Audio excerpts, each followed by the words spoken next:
예.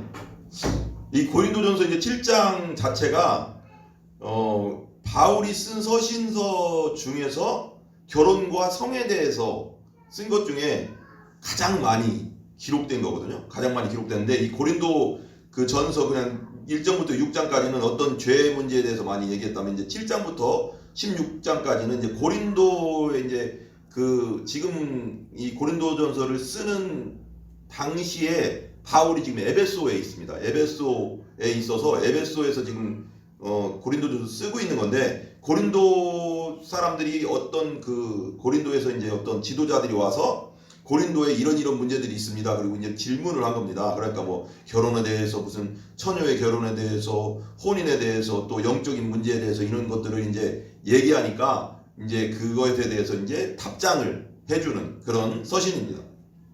7장 1절부터 보면 이렇게 나오죠. 너희가 쓴 문제에 대하여 말하면 남자가 여자를 가까이 아니함이 좋다라고 했어요. 그러니까 어떤 문제를 써서 보내줬어요. 그랬더니 그 문제에 대해서 이제 말하고 있는 겁니다. 그러니까 남자가 여자를 가까이 아니하면 좋다. 그러니까 남자가 여자를 가까이 아니하면 좋다는 뭐 이게 무슨 뜻이냐 이게 잘 생각해 보면은 고린도라는 도시에 대해서 우리가 좀 알아야 돼요. 그러니까 원래는 참 어떤 학자들에 의하면 이렇게 얘기해요. 원래 교회가 세상에 영향을 끼쳐야 되잖아요. 근데 이 고린도라는 교회는 되게 특별한 게 세상이 교회에 영향을 너무 많이 끼쳤어요. 그리고 너무 많은 사람들이 세상에 영향을 받았어요.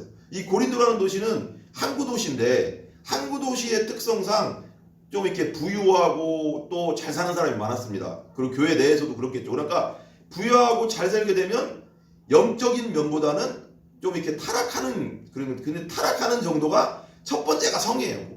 대부분 타락할 때 보면 그 타락하는 정도가 성적으로 타락하게 됩니다. 그래서 막 또 뭐 고린도 교회의 그 문제 중에 뭐가 있었냐면 근친상간 그리고 막 또 뭐라고 할까요? 부모니까 아버지가 결혼했는데 새어머니랑 또 그런 좀 성적인 문제들 막 진짜 우리 세상에서도 없을 일들이 막 일어났거든요. 그러면서 이제 그런 문제에 대해서 이제 바울이 말해주는 거거든요. 그러면서 하는 말이 그 너희가 쓴 문제에 대해 말하면 남자가 여자를 가까이 아니하면 좋다라고 했는데 이게 왜 이런 말을 하냐면 그 7장 26절에 한번 보시면은 7장 25절 26절에 보면 26절에 보면 내 생각엔 이것이 좋으니 곧 임박한 환난으로 말미암아 사람이 그냥 지내는 것이 좋으니라 그러고 있어요. 여기서 보면 바울 자신도 이게 잘 생각해봐. 이게 이제 어떤 환난이냐가 중요한데 이건 예수님이 재림할 때 예수님의 재림에 대해서 바울 자신도 예수님이 승천하시고 재림하실 때가 그러니까 자기 시대에 될 줄 알았던 것도 있어요. 그러니까 이 성경 전체적으로 읽어보면 근데 예수님이 재림이 생각보다 그때 당시 성도들은 빨리 올 줄 알았던 거예요.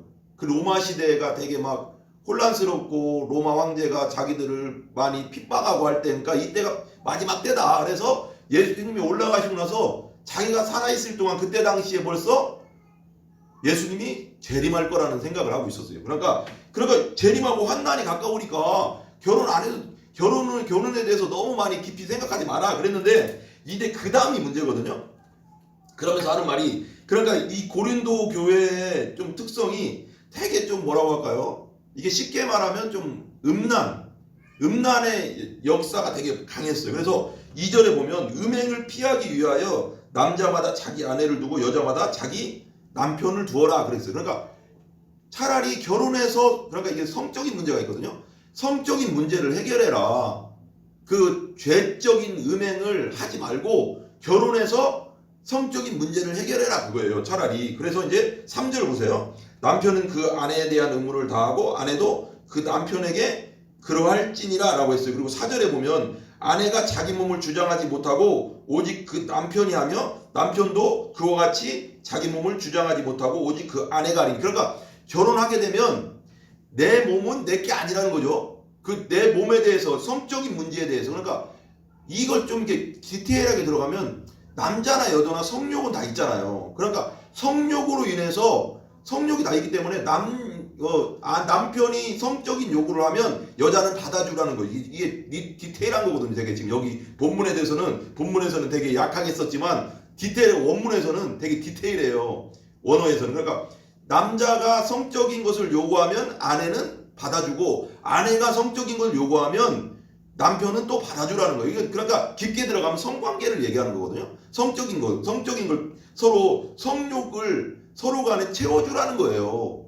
이게 되게 쉽게 이게 되게 복잡하게 말할 게 없는 것이. 그러니까 3, 4절을 보면은 3, 4절을 한번 읽어볼게요. 3, 4절을 현대어 성경이 이렇게 나오거든요. 되게 좀 보면 남편은 아내에게 남편으로서 의무를 다해야 합니다. 아내도 마찬가지로 남편에게 아내로서의 의무를 다해야 합니다. 아내나 남편은 이미 자기 몸을 자기 마음대로 할 권리가 없습니다. 결혼한 사람은 자기 몸을 자기 마음대로 할 권리가 없다는 거예요. 그러니까 남편이나 아내나, 그죠? 아내의 몸에 대한 권리는 누구에게 있다? 남편에게 있고, 남편의 몸에 대한 권리는 아내에게 있기 때문이다. 그러니까 이건 성적인 욕구를 말하는 거거든요. 내가 예를 들면 남편이 성적인 욕구가 생기면 아내와 성적으로 풀어야 된다는 거예요. 근데 아내가 그걸 받아주라는 거고, 아내가 성적인 욕구 생기면 남편이 그걸 풀어주라는 거예요. 이게 되게 디테일한 거거든요. 되게 리얼하죠. 그리고 이제 보세요. 고린도전서 7장 5절을 제가 현대어 성경으로 계속 읽어볼게요. 그러므로 서로 몸을 거절해서는 안 됩니다. 라고 해요. 거절하면 안 된다. 다만 자신을 바쳐서 진심으로 기도하기 위해 두 사람이 이제 어떤 것을 위해서 하나님께 기도하기 위해서 두 사람이 이제 남편과 아내가 합의해서 일정한 기간 동안은 부부관계를 갖지 않는 것은 상관없다는 거예요. 근데 그러나 자제력이 약하여 사단의 유혹을 받을지도 모르니 그 기간이 지나면 두 사람은 반드시 다시 결합할 것을 충고합니다. 그러니까 각방 쓰지 말라는 거예요. 여기 보면 7장 5절을 보면은 우리 한번 읽어볼게요. 제가 서로 분방하지 말라 그랬어요. 그러니까 각방 쓰지 말라는 거예요. 따로 공간을 따로 있지 말라는 거예요. 왜? 기도할 틈을 얻기 위해서만 그렇게 하고 잠깐 내가 기도 때문에 저쪽 다른 공간에 가서 기도할 수는 있지만 다시 합하라는 거예요. 얼마 동안은 다시 합하라. 이는 너희가 절제 못함으로 말미암아 뭐가 역사한다고? 사탄이 너희를 시험하지 못하게 하는. 그러니까 사탄이 너희를 시험하지 못하게 하는 건 뭐냐면 각방을 쓰게 되면 성적인 유혹을 사단이 자꾸 성적인 유혹을 자꾸 한다는 거예요. 그러니까 그것을 막기 위해서 각방을 쓰지 말라는 거예요. 각방 쓰지 마라. 6절 보세요. 6절. 그러나 내가 이 말을 하면 허락이요 명령은 아니니라 라고 했어요. 6절 한번 현대어 성경으로 읽어볼게요. 나는 여러분이 반드시 결혼해야 한다고 말하고 있는 것은 아닙니다. 만일 결혼하고 싶거든 해도 좋다는 것입니다. 그러니까 이건 좀 약간 은사적인 문제인데 독신의 은사가 있는 사람이 있어요. 바울도 마찬가지지만 독신의 은사가 있는 사람은 그냥 홀로 살아라. 그렇지만 성적인 욕구가 강한 사람 그러니까 성적인 욕구가 있는 강한 사람 다 있거든요. 그러면 그런 사람은 결혼해라 이거예요. 많이 결혼하고 싶거든 해도 좋다. 7절 볼게요. 7절 현대어 성경으로. 나는 누구나 나처럼 결혼하지 않고 지내기를 원합니다. 그러나 우리는 다 똑같지는 않습니다. 각자가 하나님이 주신 은사가 있다는 거예요. 성경에도 홀로 사는 것이 좋지 못하다고 했지만 이 성경 지금 오늘 본문에서 바울은 말하기를 환난날이 가까우니까 1절에 나오잖아요. 환난날이 가까우니까 차라리 결혼 안 하고 하나님의 주의 일에 힘쓰는 게 훨씬 낫다. 머지않아 환난날이 올 테니까 라고 여기서는 그렇게 보고 있거든요. 그렇다면 그렇게 뒷작 성적인 요구 때문에 쉽게 말하면 견딜 수 없을 정도면 결혼해라. 남자건 여자건 마찬가지라는 거예요.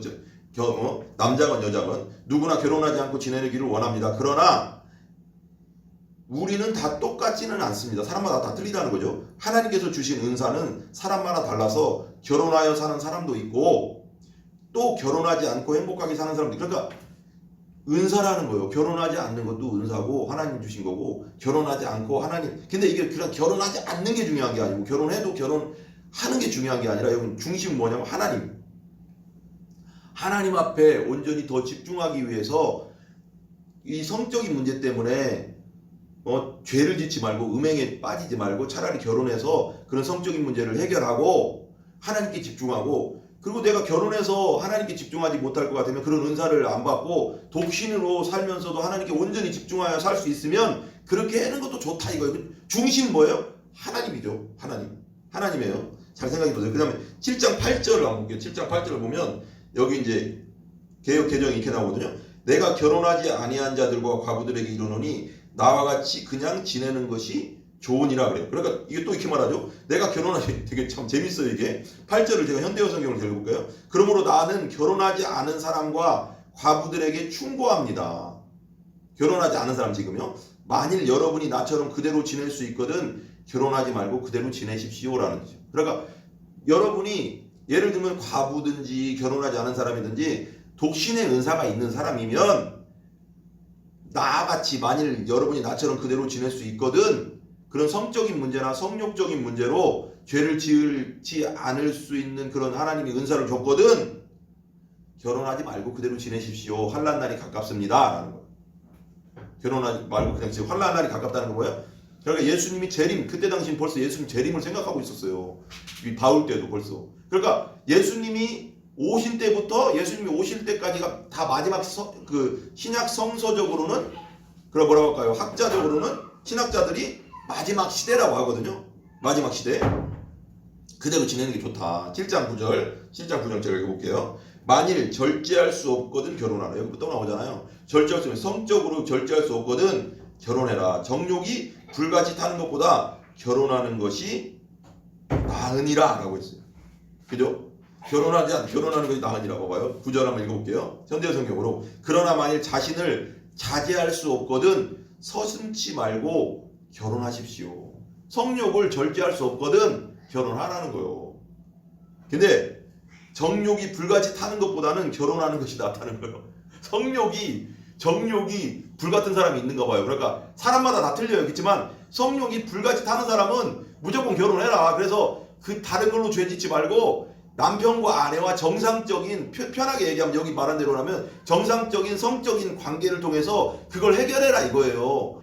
되게 중요한 거예요. 그러니까 하나님께 온전히 집중하기 위해서 성적인 문제 때문에 하나님께 온전히 집중하지 못하면 결혼해서 성적으로 풀고 그렇지 않으면 독신의 은사가 있으면 그래도 독신의 은사가 있어도 하나님께 온전히 더 집중할 수 있으면 결혼 안 해도 된다 이거예요. 바울은 독신의 은사가 있는 사람도 있고 성적으로 정욕이 강한 사람들은 해야 되잖아요. 그래서 하나님 앞에서 온전히 하나님께 집중해야 돼. 이 딸이 이것 때문에 그냥 음행의 죄를 자꾸 지면 안 되잖아요.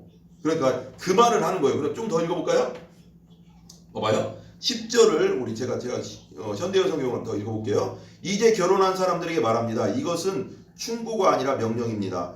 이 명령은 내가 전하는 것이 아니라 주께서 하시는 것입니다. 아내는 남편과 헤어져서는 안 됩니다. 11절. 그러나 만일 남편과 헤어졌다면 그대로 혼자 지내든지 아니면 남편에게 돌아가십시오. 그리고 남편도 아내를 버리면 안 됩니다. 12절 읽어볼게요. 여기서 나는 주께서 직접 명령하신 것은 아니지만 내 스스로 옳다고 생각한 것을 몇 가지 덧붙여 말하겠습니다. 만일 어떤 그리스도인이 아닌 아내와 살고 있을 때 그 아내가 남편과 함께 살기를 원하는 한 그 아내는 아내를 쫓아보내거나 이혼해서는 안 됩니다. 그러니까 결혼했어요. 결혼했는데 남편이 믿게 됐어. 거듭나서 예수님 믿게 됐어. 그러면 어떻게 됩니까 이거예요. 그때 당시 그게 문제가 됐나 봐요. 안 믿는 여자인데 이분은 사람은 내 아내지만 그럼 이 사람을 쫓아내야 됩니까? 같이 살아야 됩니까? 이런 문제도 있었다는 거예요. 그냥 우리가 보통 같이 살잖아요. 그런데 지금은 근데 옛날에는 그 문제도 되게 심각하게 생각을 했다는 것 같아요. 그러니까 그래도 쫓아내면 안 된다. 다시 그 사람도 믿을 수 있도록 해야 된다 그런 거겠죠. 근데 여기서 이제 7장 1절부터 9절까지의 이 말씀은 그러니까 결혼과 성에 대한 문제인데 되게 이제 좀 디테일해요. 아까 되게 말했지만 좀 다시 한번 정리하자면 성욕 때문에 내가 하나님 앞에 온전히 집중하지 못할 것 같으면 결혼해서 그 아내와 남편이 서로 간에 풀어라. 성적인 문제는. 그리고 남편은 아까 말했지만 남편은 자기 몸을 주장하지 말고 아내도 자기 몸을 주장하지 말라는 건 이제 결혼했으면 남편이 성적인 요구를 하면 쉽게 말한 거예요. 쉽게 말할게요. 이 성경 그대로예요. 성적인 요구를 하면 여자는 받아주고 여자가 성적인 요구를 하면 남자도 받아주라는 거예요. 이제 네 몸은 네 것이 아니라는 거예요.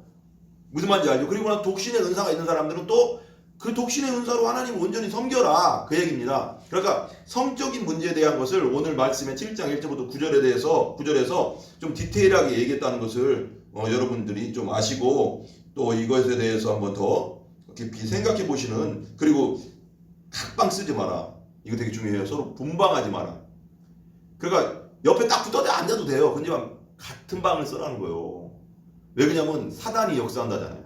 사단이 성적으로 유혹한다는 거예요. 다른 면으로. 그러니까 죄짓게 되니까 각방 쓰지 마라. 기도하는 거 외에는 각방 쓰지 마라. 이거 되게 중요해요. 좀 이렇게 각방 쓰지 말 것. 아까 이제 말하자면 성적인 정욕이 막 불타오르면 그냥 결혼해서 풀을 것. 독신의 은사가 있으면 독신의 은사대로 살 것.